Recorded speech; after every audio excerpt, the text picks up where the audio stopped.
Ma, gusto mong strawberry? Hello, Baguio!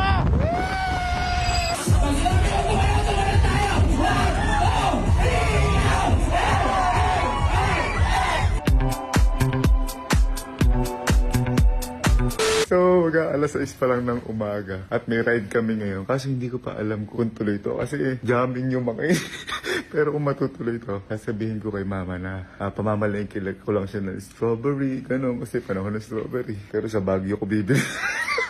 Ito na sila. Hello, good morning guys!